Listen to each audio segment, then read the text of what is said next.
فاتح کوفہ و شام، جگر گوشے شہزادی کونین، دل بندے فاتح برحنین، عالم غیر معلمہ محافظ امامت حضرت زینب کبریٰ علیہ الصلاۃ والسلام،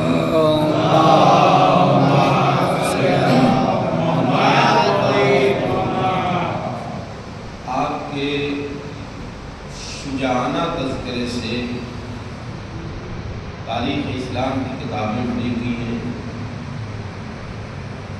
اور مثال ثواب بھی مرحومہ کے نام سے کیا گیا ہے، مومنہ کے نام سے کیا گیا، تذکرہ شاید ان کے لیے بہترین مثال ثواب ہو۔ اور شہزادی نے شام میں ایک جملہ کہا تھا کہ میں اتنا صبر کروں گی، اتنا صبر کروں گی کہ صبر سے گھبرا جائے گا۔ ایک بہت قیمتی جملہ، شہزادی نے کہا میں اتنا صبر کروں گی، اتنا صبر کروں گی کہ صبر جو ہے صبر سے عاجز آ جائے گا۔ اور واقعاً کائنات میں اتنی بڑی صابرہ ہمیں نہیں ملی جس کے گھرانے کے 18 لوگ قتل ہو گئے ہوں، 72 لاشوں کو دیکھ کے آئی ہو، وہ دربار میں صرف اشارہ کرتی ہے تو بڑے بڑے رئیس اور بڑے بڑے کرسی نشین سب کے سب خاموش ہو گئے۔ آپ نے بارہا سنا ہوگا کہ کوفہ اور شام میں بہت سے ایسے لمحات آئے جہاں پر جو ہے ظالموں نے کہا کہ لاؤ ایک مرد بچا ہوا ہے سید سجاد، لاؤ اسے بھی قتل کرو۔ تلوار نکلی، جلاد آئے، قتل کے لیے آگے بڑھے، لیکن چاہتے ہوئے بھی سید سجاد کو قتل نہیں کر سکے، چاہتے ہوئے بھی نہیں کر سکے۔ یہ کسی اور کا نہیں، یہ شہزادی زینب کا کام ہے، یہ بی بی زینب کی حکمت تھی۔ اور بشار الاسد کے زمانے میں، ابھی تو چند ملعونوں کے ہاتھ میں چلا گیا ہے، خدا بند عالم ظالموں کو جلد از جلد نیست و نابود کرے، اور ملک شام پر اہل بیت کے چاہنے والوں کی حکومت پروردگار غیب سے عطا فرمائے۔ تو اس کے ہاں باقاعدہ یہ قانون تھا کہ پورے ملک شام میں چاہے لڑکیاں عورتیں جیسے بے حجاب ہوں، لیکن اگر وہ سیدہ سکینہ اور سیدہ زینب کے حرم میں آئیں گی تو ان کے سر پہ چادر رکھنا شرط، یہ شرط تھی کہ اس حرم کے اندر کوئی بھی بغیر سر پہ چادر رکھے نہیں آ سکتا۔ یعنی وہ یزید کی پل بھر کی حکومت تھی جو اپنے زمانے میں ہی تباہ و برباد ہو گئی، مگر علی کی بیٹی کی ایسی حکومت تھی کہ جیسے کل قائم تھی ویسے ہی 1400 سال بعد بھی قائم۔ یہ شہزادی۔ دوسرا، جو بشار الاسد کے باپ تھے حافظ الاسد، جب ان کی تاج پوشی ہوئی تھی تو تقریباً مجھے وہ فگر بھی نہیں یاد ہے کہ کتنے کروڑ ڈالر کا ان کا تاج تھا، جو ہیرے جواہرات سے جڑا تھا، جو حافظ الاسد کے سر پہ رکھا گیا. تو جب وہ تاج حافظ الاسد کے سر پہ رکھنے لگے تو حافظ الاسد نے اس تاج کو اپنے ہاتھ میں لیا، کہا میرے سر پہ نہ رکھو، کیونکہ میں یہ تاج جو ہے سیدہ زینب کے حرم میں جا کے میں ان کے سر پہ رکھوں گا، ان کے سرانے رکھوں گا یہ تاج. اور وہ قیمتی تاج لایا اور اس نے لا کے سیدہ زینب کے روضے پر، مزار پر آپ کے سرانے، آپ کے سر کے اوپر وہ تاج رکھا. آج بھی وہ تاج رکھا ہوا ہے اسی جگہ پر. تو لوگوں نے کہا کہ یہ عجیب بات ہے، یہ خاتون کو وہ بھی دنیا میں نہیں ہے، تم نے لے جا کے تاج ان کے سر پہ رکھ دیا. تو حافظ الاسد نے کہا تمہیں نہیں پتا ہے، پورے شام میں میری حکومت نہیں ہے، جو اصلی حکومت ہے وہ علی کی بیٹی کی حکومت ہے. بے شک بے شک. میرے حکومت کی کوئی قدر و قیمت نہیں ہے.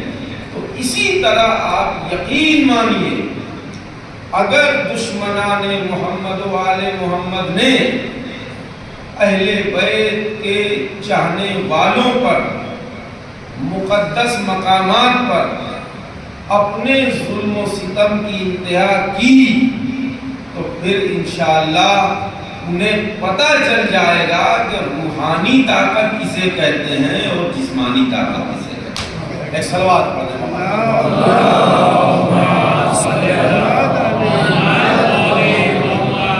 اور وہ زینب جو اپنے باپ کی زینت ہے.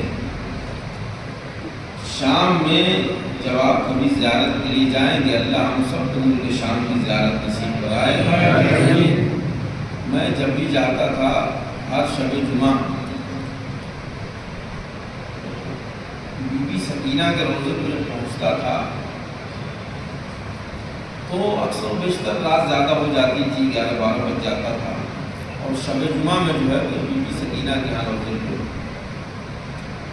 تو باہر نکلتے تھے تو جو بازار تھا جہاں سے علیہ رحم کو لایا گیا تھا، وہاں پہ ایک مقام تھا جس کو محفوظ کیا گیا تھا، لیکن اس کی کوئی وجہ نہیں بتا رہا تھا کہ یہ مقام کون سا ہے. میں نے اپنے ایک استاد محترم سے پوچھا تو انہوں نے مجھے روایت دکھائی. کہا بیٹا یہ وہ مقام تھا کہ جب بی بی کو دربار میں جانا تھا قافلے کے ساتھ، تو اس وقت شمر نے اور دوسرے ظالموں نے کہا کہ تم سب کو ایسے ہی دربار میں جانا ہے، دربار سجایا جا رہا ہے اور 700 کرسی نشین بیٹھے ہوئے ہیں. اس وقت جو ہے علی کی بیٹی کو جلانا ہے. اور علی کی بیٹی نے جہاں پہ شمر کھڑا ہوا تھا، علی کی بیٹی نے زمین کی طرف مخاطب ہو کے کہا کہ اس ملعون کو نگل جا. تو صاحب روایت لکھتے ہیں کہ زمین پھٹی اور اس ملعون کو نگلنے لگی، گھٹنوں تک دھسا، کمر تک دھسا، یہاں تک کہ سینے تک زمین کے اندر گھس گیا، صرف سر دکھ رہا. پھر اس کے بعد جو حوادثات پہلے ہوئے تھے وہی حوادثات بھی ہوئے کہ بی بی زینب کو اپنے بھائی کا کٹا ہوا سر دکھا. کہا بہن کہیں ایسا نہ ہو کہ میری محنتوں پہ. اب جیسے ہی کہا تو ایک بار بی بی زینب نے پھر اشارہ کیا کہ اے زمین اسے واپس کر دے. اب پھر زمین نے اسے واپس کرنا شروع، وہ ظالم زمین سے واپس آ گیا. تو استاد محترم مسکرا کے کہنے لگے کہ بیٹا اصل میں بات یہ ہے کہ کوئی بی بی زینب کے حکم کو مانے یا نہ مانے، مگر اس زمین کو تو حکم ماننا پڑے گا، کیونکہ زمین کو یا جملے کو بدل دوں، تراب کو ابو تراب کی بیٹی حکم دے رہی ہے کہ یہ کام کر لے. بے شک بے شک. بھائی یہ زمین ہے تراب، اور تراب سے تراب کے باپ، مٹی کے باپ کی بیٹی کہہ رہی ہے کہ یہ کام کر. تو ایسا نہیں ہے کہ ان کے پاس طاقت و قوت اور اختیارات نہیں تھے، مگر میرے عزیزوں یہ تو ایک مصلحت پروردگار تھی، یہ ایک صبر کا امتحان تھا۔ تو بی بی کو کہنا پڑا کہ میں اتنا صبر کروں گی کہ صبر سے عاجز آ جائے، کیونکہ علی کی زینب جیسی بیٹی کو کھلے سر بھرے دربار میں جانا، اس سے بڑا صبر تو کچھ ہو ہی نہیں سکتا۔ لیکن ہاں علی کی بیٹی دربار میں گئی، جانے کے بعد خطبہ دیا اور اپنے نانا کے دین کو لوگوں کو پہنچایا، کربلا کے واقعات کو لوگوں کو پہنچائے۔ یا جملے کو بدل کے آخری جملہ کہہ دوں کہ میرے عزیزوں، کربلا تک امام حسین نے جس دین کو بچایا تھا، اس دین کو کائنات تک اگر کسی نے پہنچانے کا کام کیا ہے تو اس کا نام زینب الاولیاء ہے۔ پوری کائنات تک اس دین کو اگر کسی نے پہنچایا تو اسے زینب کہتے ہیں۔ اسی لیے جب بھی بھائی کا سر منہ نیزہ کو نظر آتا تھا اور آنکھوں میں آنسو آتے تھے تو زینب پوچھتی تھی بھیا کیا بات ہے، کیا تمہیں اکبر یاد آ گیا، کیا تمہیں علی اصغر یاد آ گیا، کیا عباس کے بازو یاد آ گئے، کیا کربلا کا منظر یاد آ گیا؟ تو میرا مولا کہتا تھا بہن مجھے کربلا کا عباس نہیں یاد آیا، مجھے علی اکبر یاد نہیں آیا، بہن مجھے وہ مقصد یاد آ رہا ہے جس کے لیے میں نے قربانیاں پیش کی ہیں۔